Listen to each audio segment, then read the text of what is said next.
honor and a privilege to be here today and to share my work in Canada with you. As Pauline just said, by now it's well over 20 years. I'm going to focus today on patients' healing pathways from informal care to Western medicine to complementary and alternative medicine, and we'll talk about what that means for me and what that means for you in a bit. It is also a product of a collaborative effort with which was once my thesis supervisor, who became my collaborator of over 20 years, Dr. Merrily Kelner, who was in the Faculty of Medicine at the University of Toronto when I found her to do this kind of research. And so I started back in the mid-1980s thinking about going back to graduate school. And I knew what I wanted my research to be on. I was interested in how people combine and mix and match their health care.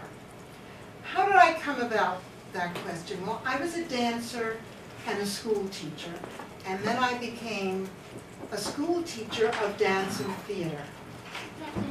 And when I first began, in the late 1960s, around 1968-69, my teacher took me to someone called an Alexander teacher, and that teacher teaches postural re-education. It started off in England by someone who was in theater. And when I first began in this person's studio, they were only artists, basically. They were singers, they were famous dancers, people from the symphony, opera singers, theater people. And that was basically the population of this particular man in Toronto. And I kind of took to the technique, to the Alexander technique, incorporated it into my own life as a dancer, but stayed with him for many, many, many years. And over the years, about 20 years, I noticed that the clientele was changing. It wasn't just artists who found him through word of mouth. It was nuns flying in from Chicago. It was truck drivers who had bad back problems. It started to permeate out into the population. So I got to thinking, because I'm married to Barry, a network sociologist, I said, how are people getting here? So I devised a thesis, a master's thesis, which was in the Faculty of Medicine, on how people with low back pain go about getting care. So I looked at patients of orthopedic surgeons, chiropractors. Do people here know what chiropractors are? Yeah? Good. And Alexander teachers who just use their hands to help them grow tall and be in one line. And I chose, because I didn't want it to be just the people I knew and liked, I found, basically randomly, 3 orthopedic surgeons, 3 different chiropractors, and 3 different Alexander teachers. And then I needed a random sample of their patients. And so I was able to, with their help, I said, you know, try to randomize and let me have the names that you have, and I'll choose them. And so I was able to randomly choose patients from each of the doctors from each of the groups. So I personally interviewed 36 patients and clients. And it was a retrospective study, because I was asking people, when they had a low back problem, who was the first person you turned to? What did they suggest, and what did you do? And so I had nice pathways. But I also had the network questions devoted strictly to health. Who do you talk to when you have a health problem? Who gives you information in general? Who gives you information about alternative therapies or complementary therapies? And who gives you information about specific practitioners? So that was how I started, and that was my master's thesis. So it was a retrospective qualitative study. And I did all the interviews, so it was easy for me to code because, and I didn't have anybody else. I did all the coding on the floor with papers and pencils. Now, the phrase complementary and alternative medicine is an interesting phrase because over the years it's taken on different meanings, and part of the meaning of it is also political. When we think about complementary medicine, we think about people using Western medicine and other kinds of therapies or vitamins or prayers in addition to what the doctor might say. Alternative has a different connotation. You reject the medicine and you only go for alternatives. And so that has a different meaning than complementary. In today's world, I notice we're starting to eliminate the alternative and talk only in terms of complementary, and as we'll see, integrative.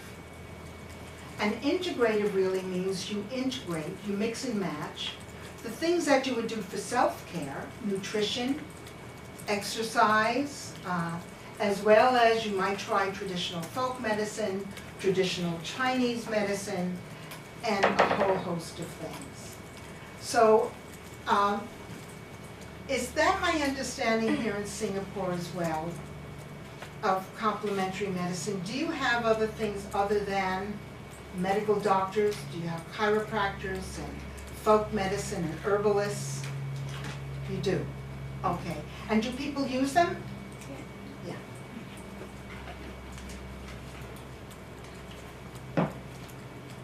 And so integrative, again, is where we put the two together.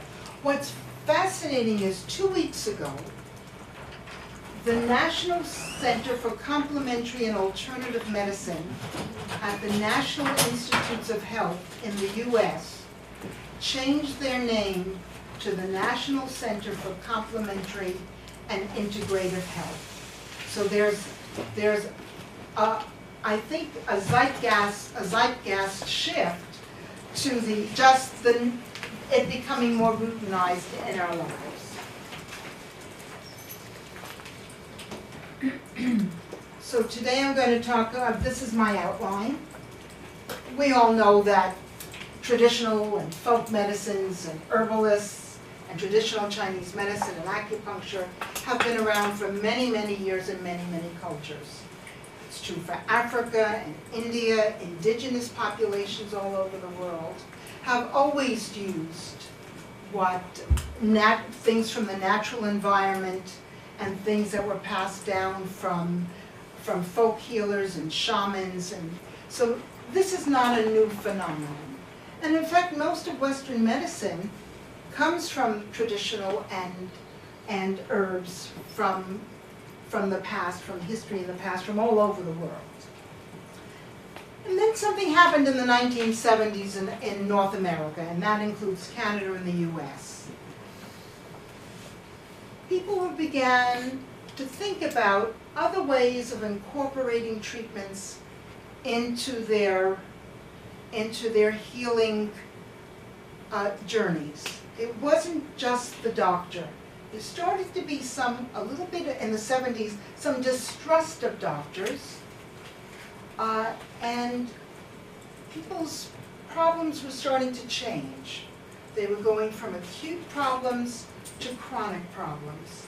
And the doctors were not as successful with chronic problems as they were with acute problems. So people were still in distress and were willing to try some new things. Then 20 years later, David Eisenberg, who was a medical doctor at Harvard, I'm not sure if he's still at Harvard, I think he's left just recently, he was also a barefoot doctor in China, did the first national study in the U.S. of Americans' use of healthcare in general. He wasn't just interested in whether people use doctors and specialists. He was interested also what else they did. And so he found that people use vitamins, they use prayer, they use chiropractics, they use traditional Chinese medicine, they use therapeutic touch and energy healing, and a lot of things. And that was a seminal work, came out in 1992 when he published that in the Social Science and Medicine. My ears perked up. Maybe we can do that in Canada. So I went to visit Statistics Canada and said, look what they're doing in the United States. Maybe we should get some evidence and see what people are doing in Canada. And they bought it, and they put a few questions into the National Survey, Health Survey, and we discovered with evidence that people were doing fairly much the same things. And then from that, now this was interesting. I had gotten my master's degree in 1990. And Mary Joy, my colleague, my thesis supervisor, was being forced to retire at the age of 65. She didn't want to stop working. I didn't want to go for a PhD, but I knew what I wanted to do. And so we teamed up together, wrote a grant, and we were successful. And we began the first large study of 300 patients in the Toronto area. We wanted to know who was coming, why, how are they getting there, and whether the relationship between doctors and their patients were any different than between practitioners of CAM and their clients. Now I'm using the word clients for practitioners of CAM because they're not, most of them are not doctors, naturopaths, chiropractors. There's some changes, but basically they're clients.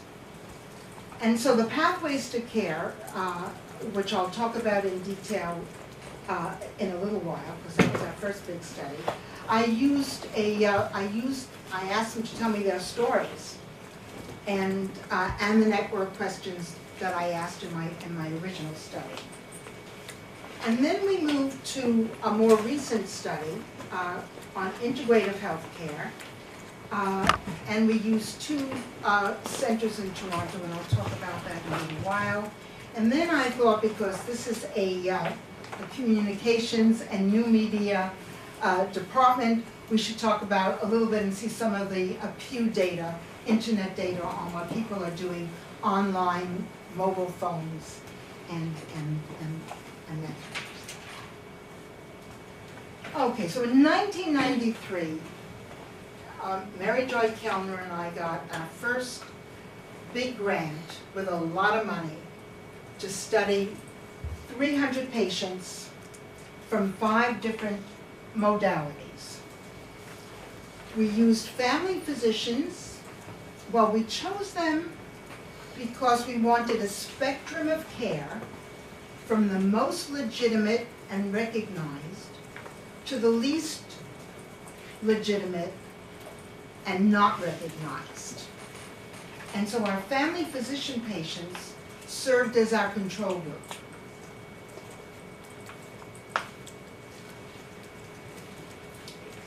We had 4 practitioners from each group and 15 patients from each practitioner. And we wanted to understand the human factors, the individual and social factors that influence people to try new things. So who were these patients? Well, the CAM patients, the complementary and alternative, from all the groups compared to the medical group, differed. There were a lot more women. But that's also not surprising because a lot more women use healthcare in general, and they're the health keepers of the family, of their children, of their parents. So the fact that more women are using it is not too surprising. More women also use family physicians. They're a little bit older. They have higher educational levels, better occupations, good health status, and they have an inclination towards spirituality. So when I asked people whether they were religious, they said they were not religious, they were spiritual. And so we had to add that code because we didn't originally think it existed for our And why were people using it? Well, they were using it mainly for chronic problems. They had low back problems, they were tired, they had low energy, and a lot of people were depressed. Irritable bowel disease, is that something people use here? Irritable bowel disease, Crohn's disease, things like that. And also, they were using it because they weren't getting satisfaction from their family doctors. Their family doctors are trained in a disease model. You have a disease, I give you a pill, you go home, you take it. But they're not as skilled in problems of the body that are becoming, as we live longer and age more gracefully, we also have more health problems, musculoskeletally and in all different kinds of ways. The question was, how are people getting there? So I did something that you might find interesting in your study. I asked people to tell me their stories when they, for their primary health problem that they stated when I asked them what their main health problem is. Who was the first person you talked to? What did they suggest? And tell me as far as I found them, so that obviously my family physician patients may have told me about other things they used, but clearly my Reiki healers, those patients would have been telling me the most, because they had tried so many different kinds of things. So the interviews lasted anywhere from an hour, in one person's case, to 5 hours. Collected that data in 1994 and 1995, and I had a lot of interviewers helping us. There was no way Mary Joy and I could interview 300 people. And again, it was a retrospective study. Tell me, so I'm relying on their memory. So people told me, oh, the doctor told me to go for x-rays for low back pain. But then I had a friend who's, and the x-rays showed I needed physio. So they went from x-rays to physiotherapy. And then they were talking to a friend who had a similar problem. I said, well, I've had luck with this chiropractor. Why don't you try the chiropractor? Or in some cases, even the Alexander teachers. And in some cases, doctors said, if you go to that person, don't ever come back to me again. I won't look at you. And sometimes the people just ignored their doctors, were perfectly successful where they went, and didn't need the surgery that the doctors thought they needed for low back pain. So I also asked them, again, who do you talk to about health in general? And this confirms also the pathways that I drew. So I had 300 pathways from when they first started to how they ended, to the point where I interviewed them, of course. One respondent said, oh my heavens, I've spent $30,000 on alternative medicine practitioners. And her parents had flipped the bill, and she broke down into tears. So again, it's also interesting because if people have difficult healing journeys for very serious things, it could be a very, very sensitive question to ask. So what we really found in that study was that people are not making a choice. They're smart consumers. They'll do whatever they need to do to address their health problem. If they have information and if they have someone they trust So they're smart consumers, and it's complementary. It's not one versus the other.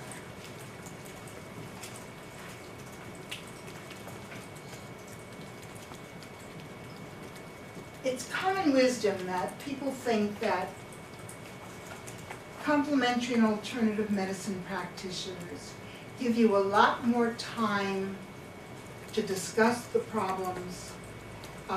They're more empathetic. They're, in some cases, they even become friends, which I doubt ever happens with a family doctor. They feel they're partners in care, so that they're not.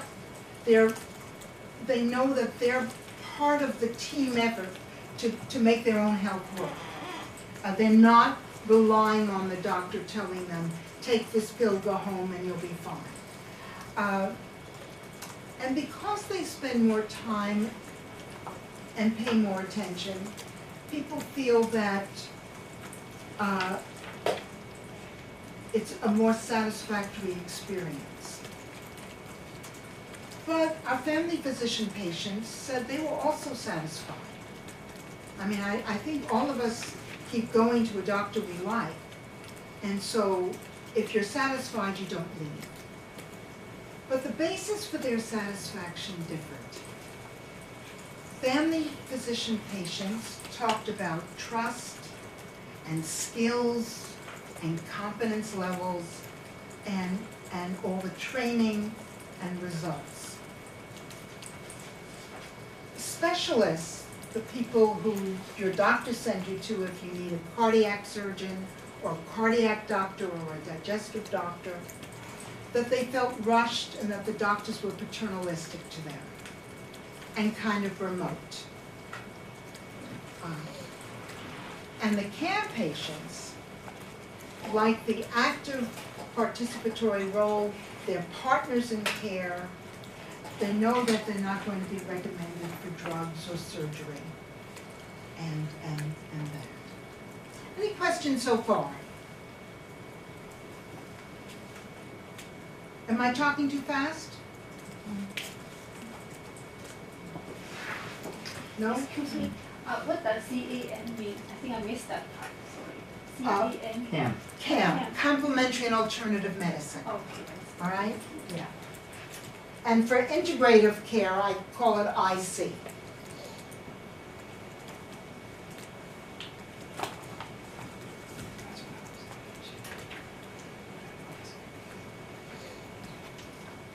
Who helps you when you're sick? Elliot Friedson identified the importance of the lay referral system. People in your community who help to define what a health problem is, as well as family and friends and coworkers. The people you see and meet often will give you advice even if you don't ask for it. So you say, I remember when I first started doing my master's thesis, I would go to a party and somebody would say, well, what are you doing your thesis on? And I said, well, I'm looking at health networks and low back pain. Let me tell you my story. And after a while I stopped. When I went to parties, I didn't tell people what I did because I had more backstories than I cared about. So that was Elliot Friedson in 1960. In 1973, Mark Granovator wrote a seminal article on strong and weak ties. I see some heads nodding. And so that became a nice way for me to try to understand what was happening to my pathways to care, to my healing journeys. You know, what kinds of information was flowing and from who. And some of the things I found were interesting. Smaller, dense networks where everybody knows one another do not provide information about health alternatives.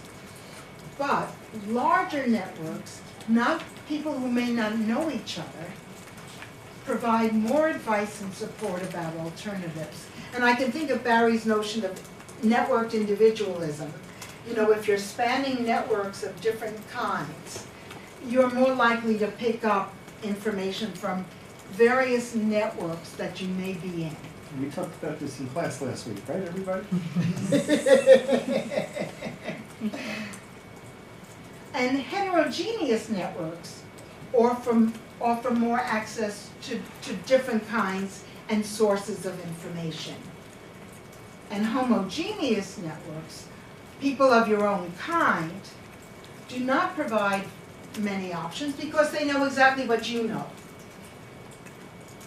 And what I found, though, is when it came to acting on health, on information that someone gave you, it would have to be someone you trusted. And I call them health confidants. Not just anybody. The information could be from anybody. But what you act on is from somebody you trust and know. Otherwise, you don't know where you'd wind up. Now I'm going to segue into a second study we did of patients who attended 2 integrative healthcare clinics.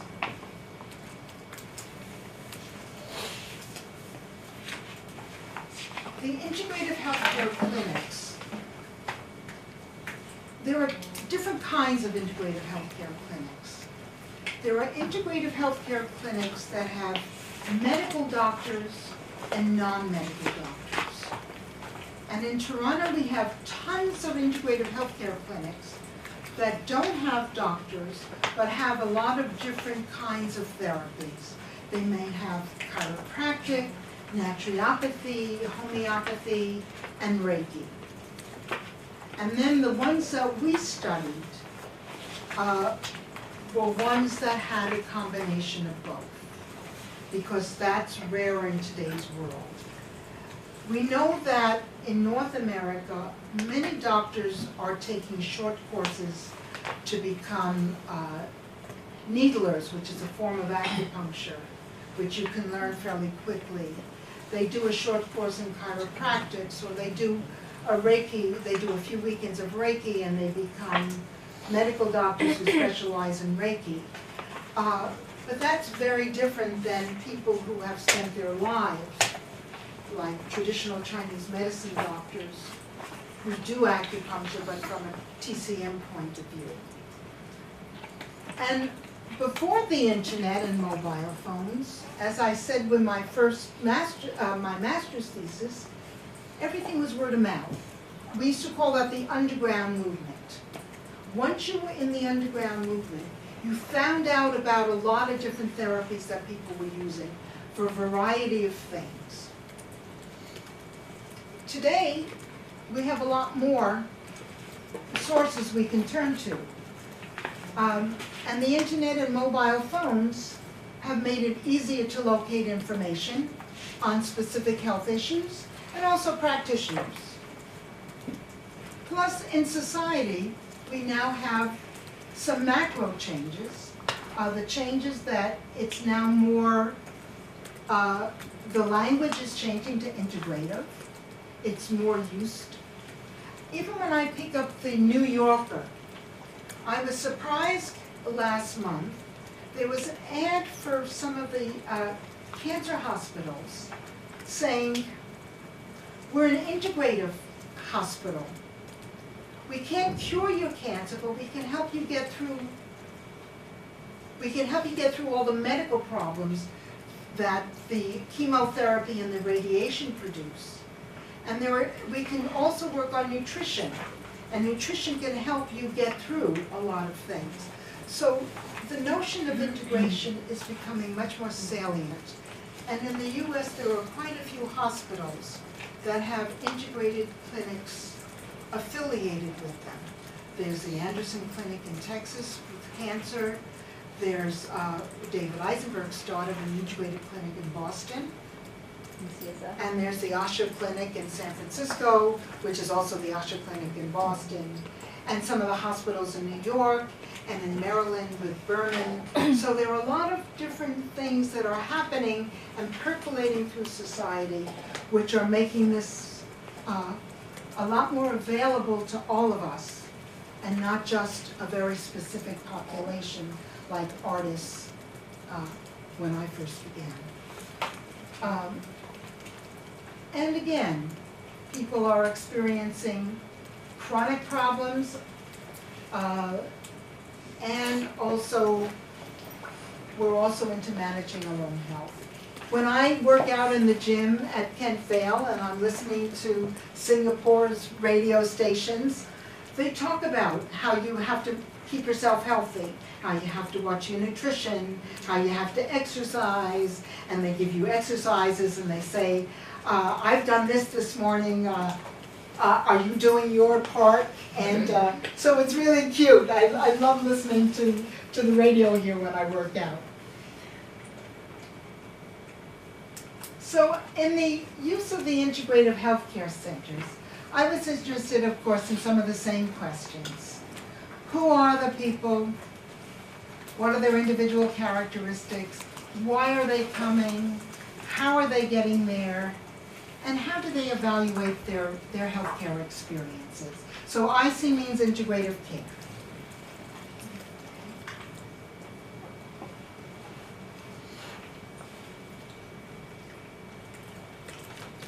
Now, I said before I'm a medical sociologist.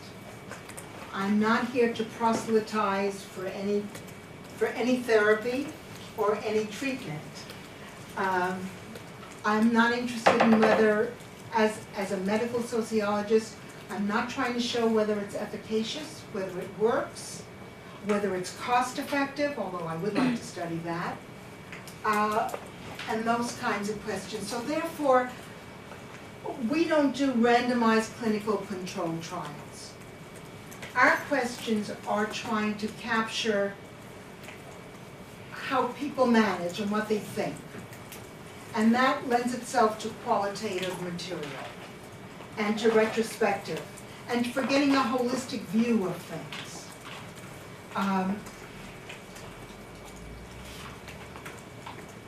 And so it's interviewing and it's using grounded theory.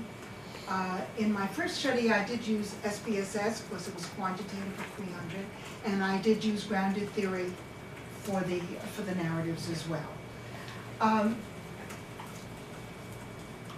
And we're also noticing, I mentioned before, in the old days it was the disease model of care. You had a disease, you went to the doctor, you got a pill, you had surgery or something, and that was the end of it.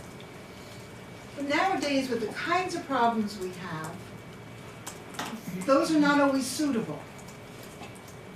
And by now, it's catching on that people are. Eisenberg did one study, he actually followed it up, and found out that more people were using even more different therapies in 1997, 1998. So it's not a huge social movement, but it is part of the modern world to think of health as prevention and wellness, and that's really contraindicative to the disease model of care. So we're researchers, we're not advocates. We're not proselytizing, I'm not saying one is better than the other. I myself use everything. I go to the doctor, I go to TCM, I go to the naturopath, I've even tried Reiki healing because I wanted to know what it was like so that I could understand what my patients were telling me.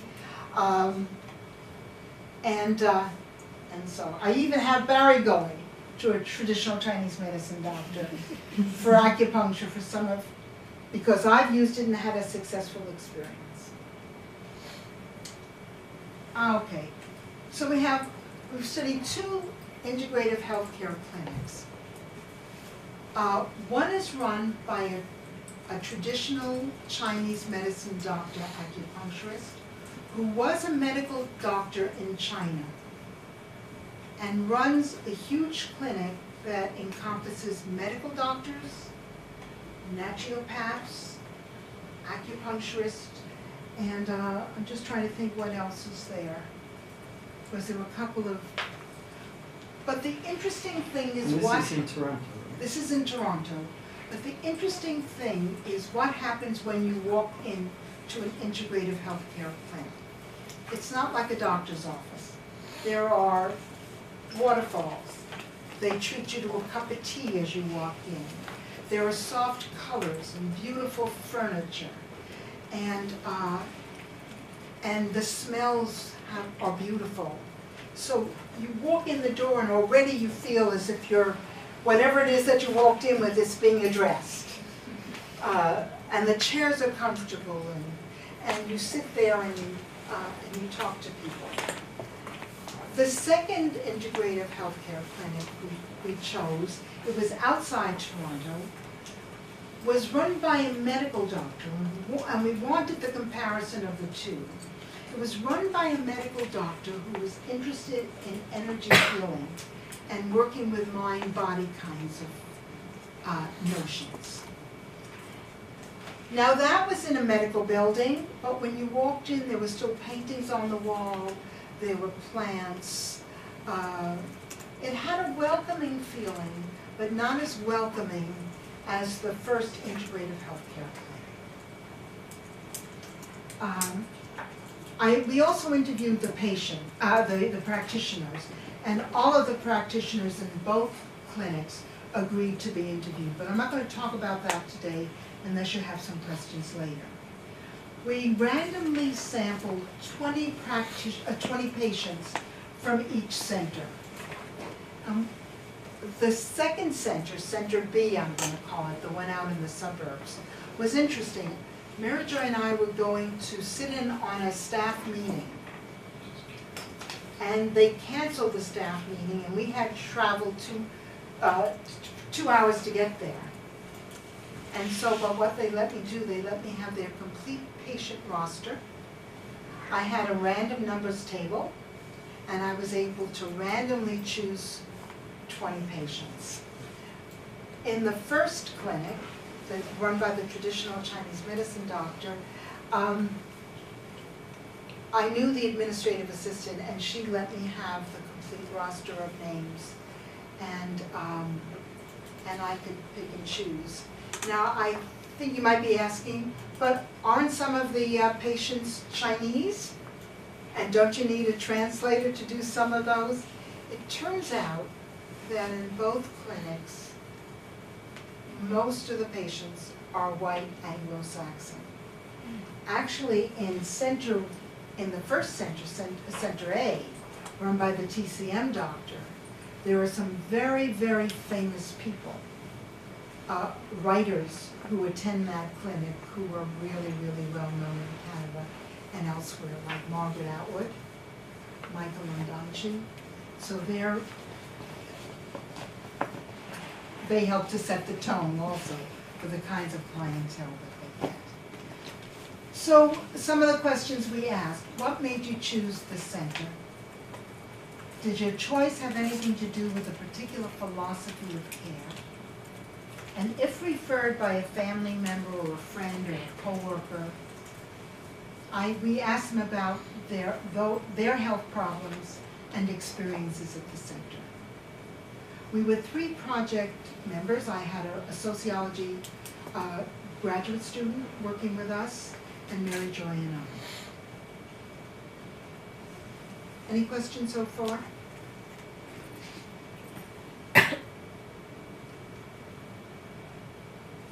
What did we find? So I'm using the same socio-behavioral model that we used at the very beginning. And if you want, those papers are on my website and you can download them so you can get a better sense of the model and how we did it and what we did, because it's spelled out a lot more carefully. In both centers, again, the majority of patients were women, little older, in their 40s and 50s, and most of them, as I said, were born in Canada, and so they were Canadian. In Center A, the one I talked about that had the famous writers, they were highly educated.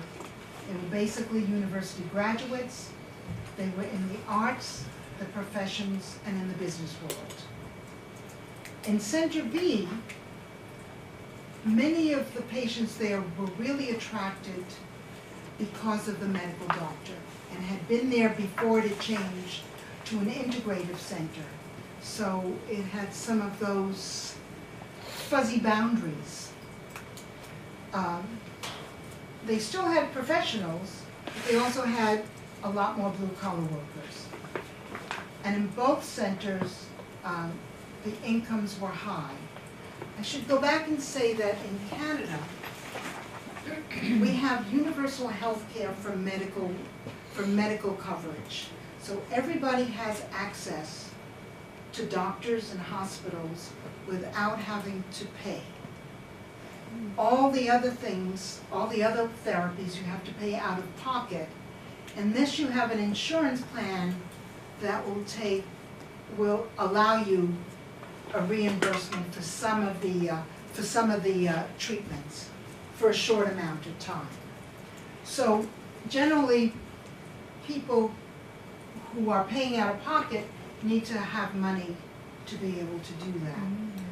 But some of our patients said, if it helps us, if it helps our health, we'll sacrifice something else to pay for it. I have a question. Are these integrative clinics that have both, would the healthcare pay for your visit with like a family practitioner, but then if you had a massage, you'd have to pay for that part? Yes. And then, okay, which say, I'll mention, Center B actually folded. Center B folded because the complementary practitioners were not bringing in enough money. And the medical doctors were carrying the center, and eventually he said, I just can't do this anymore.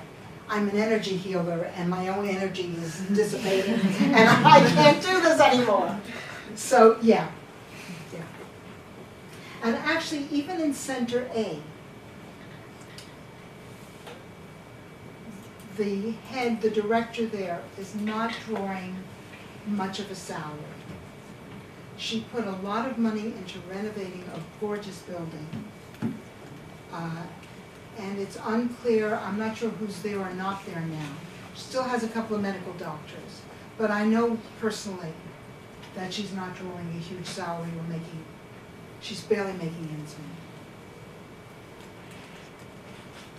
I should also say that when you go to complementary practitioners, it's so informal that often they become friends with each other and see each other outside the treatment place. And many of the people who are attracted, many of the CAM practitioners who were attracted to Center A, and even the medical doctors, had been friends of hers and knew her for a long time, and she invited them to come in and work at the center. People are still going for a huge range of reasons, from simple colds to Parkinson's disease to cancer, as well as musculoskeletal, the normal aches and pains. And a lot of people are going for energy and fatigue and prevention and wellness. In Center A, the main needs were chronic pain, loss of energy, and also prevention. They didn't want to get sick. And in Center B, again, it was chronic problems, a lot more depression because the medical doctor the director of Center B, focused on that a lot. That was one of his specialties. Headaches as well. And the perceived seriousness, how people perceive their health problems, were greater at Center B. And that was because they were more medically attached and I think had more serious problems.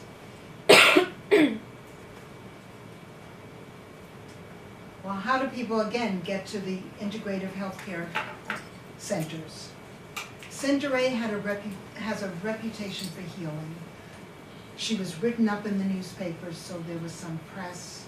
She writes books, so and by now her name has spread through the city. So that when I say something, people basically know who I mean, because I've studied the center, I'm very careful about what I say or I don't say. I basically don't say anything. And in fact, I want to go to Center A myself for some healing, and because I've studied it, I've been reluctant to break that barrier. Although when she sees me in the street, she hugs and kisses me and says, "We should meet and go for a coffee." So again, mostly if you look at Center A, it's by family, friends, neighbors, and colleagues. Only 2 physicians recommended going there and 2 CAM practitioners. In Center B, they were attracted by the reputation again of the family doctor. He's got a good reputation as being caring and wonderful and listens. In Center A, people are coming also again for the holistic personal care that combines medical and non-medical. And the same is true for Center B, but some of the people that I interviewed did express dissatisfaction with conventional care outside of this particular integrative center, but of course are appreciating all the good things that the doctor and the CAM practitioners bring.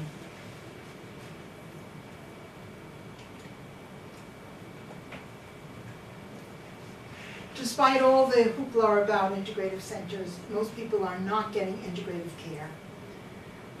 If at most they see 1 or 2 other people, and that's not on a routine basis, it's not regular, and that's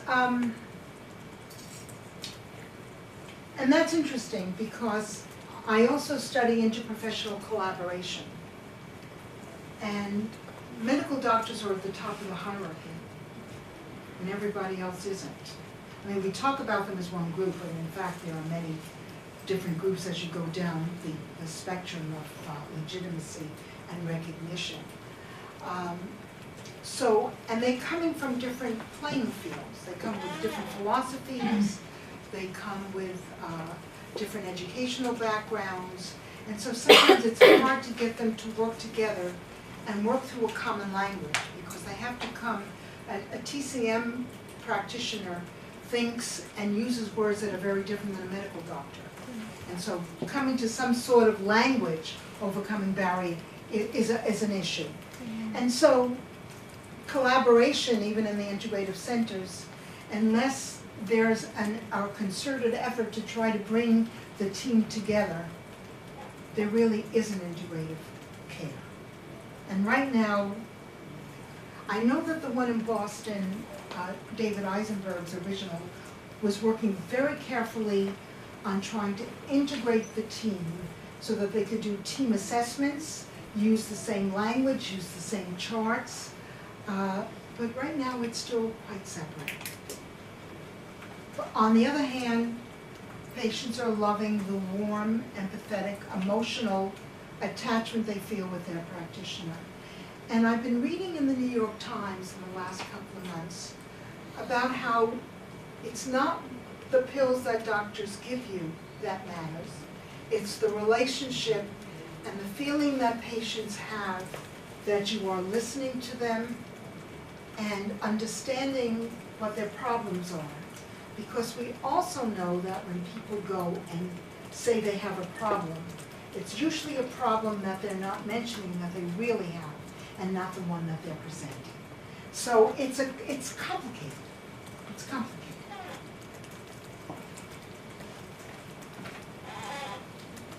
Most everyone believes that the care they receive helped them.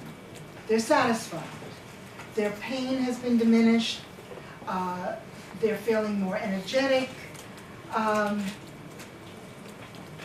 at the integrative centers, they don't have these doctor-patient hierarchies.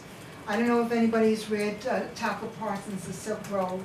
You form the role, the doctor tells you what to do, and if you don't listen to the doctor, you're in deep, deep trouble. You don't get better. But people in those days believed that the doctor knew best. Today, we know government doesn't know everything, the economists don't know everything. We're skeptical of everything, and so we're skeptical of doctors as well. So this is what a female patient at Center A told me. She liked the idea of combining medical and non-medical. Again, a female patient at Center A, referred by a patient at the center. And I wanted anything that felt natural. Recommended by a coworker. Whoops. Female patient at Center B. I was looking for a family doctor, and my chiropractor, which was unusual, but the chiropractor was attending the integrative clinic. And again, I don't like to take conventional medications. What people don't realize is that even the treatments, the non-medical treatments, also have, could have negative consequences in terms of what they're taking. There's a lot of work being done now on natural products and herbs. For instance, there's a lot of work being done on turmeric as an anti-inflammatory. As an anti-inflammatory, it could be wonderful for a whole host of problems. So we found the Anderson model also applicable. We're all preferring low tech and being able to have control over what we do and how we do it. And so the idea of a partnership between patients and their practitioners and doctors. I know I have a new family physician, and we're having to get to know each other. She has to know that I don't like medications, and that I try all sorts of other things, and that if they're working, leave me alone. Don't tell me 10 years from now, if I don't do this, all my bones will break. I tell her I'm lifting heavy weights, so my bones will be just fine. And so far, she's agreeing with me.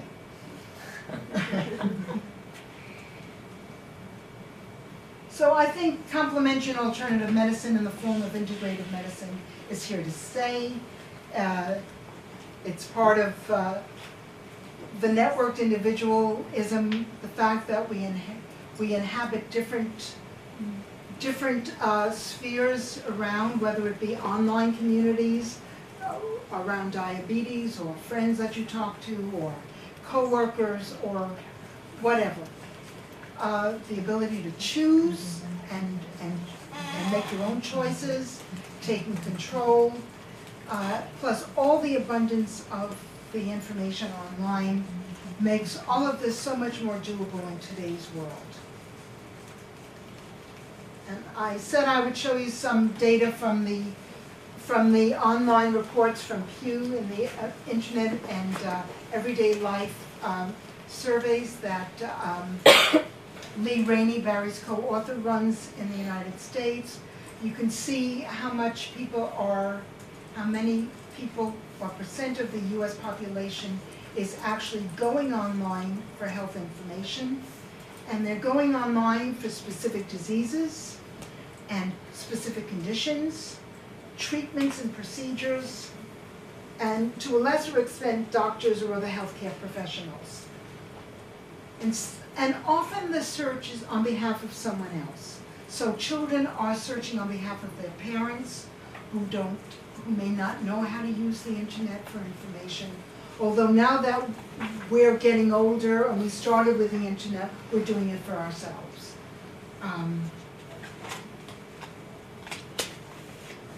Mobile phones are certainly changing the way we get information. And again, people aren't using mobile phones, are using it for the same kinds of information, diseases and treatments and general.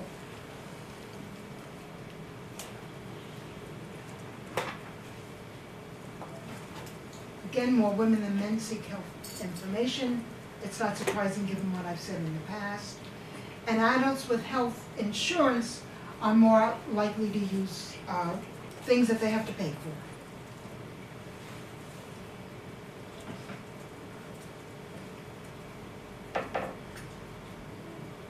So again, doctors are one source of information. Family and friends are a large source of information. Flows are going in both directions. You tell people something, people respond, and it becomes a conversation back and forth, two-way flows of information. And especially when people have a similar health condition, they're very happy to share all kinds of information with you, whether you want it or not. Okay, I'm not going to go through this because I see time is running out. What I really wanted to say here is that in-person and online networks reinforce each other. So the information you get online works with the information you get from your networks. And patients are now empowered by what they find, so that's also changing the nature of the doctor-patient relationships. You don't want to go into your doctor and be cut off in 18 seconds or 2 minutes. You come in with a host of questions because you found a whole bunch of information and you want to check it out. And so I started to say before, in the New York Times, they're starting to really make doctors understand that they have to make time for their patients. They can't hurry them so they can get through 200 patients in a day. And so I have some questions for you. How do things work here? And are you faced with some of the similar situations as we have back in North America? I now know that MediShield Life became a bill last night. How do you feel about that? Is it going to make a difference?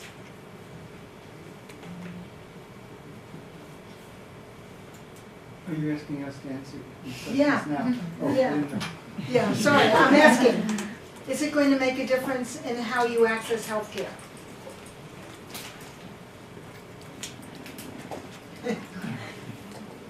Anyway, do you have any questions for me? These are things you can think about.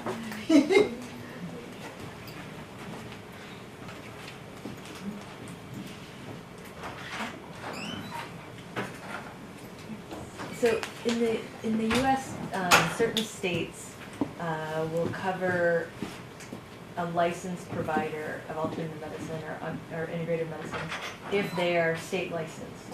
So then the health insurance company has to pay for it. Is there any sort of thing like that in Canada where if you're licensed, then it gets covered? Not yet. One of the things we looked at was that some of the groups like the chiropractics, naturopaths, traditional Chinese medicine doctors all have schools in the province of Ontario, which is equivalent to a state. And we interviewed them about what they wanted, what their goals were. And their goals were to increase their standards of education and clinical practice so that they could get regulated and be recognized by the government as well as by patients. Several of them have been regulated and are going through the process of setting up the colleges in a way, by college I mean not the education, but the governing bodies for the profession. But we don't see that being translated into money yet. And what also I think I've noticed is that the pie of people using alternative medicine, although I talked about it increasing, they're doing things like vitamins and prayers, not necessarily going to different people. So there are more people practicing, but not that many more people who are going. So unless you are really, really good, and the word of mouth is really, really good, you don't succeed. Your business falls under. And now that may change in the next 20 years with all the evidence that's mounting and all the studies that are starting to happen. The National Institutes of Health is starting to put a lot more money into studying different things than when I began in 1998, when I went to visit the National Institutes of Health. And at that time, too, they were interested in studying medicine, but they weren't interested in studying anything else. Or even looking at the social science aspects of it. So, yeah, so no, there's not that much more money to be had by being regulated at this point. Can I ask a question? Sure. As you have studied this CNM for 20 years, do you find there's like differences in the trends? Like maybe in the past, is it like more white people want to use it? But is it because I know the population in Toronto is like more Asians? Yes. So is there any differences now?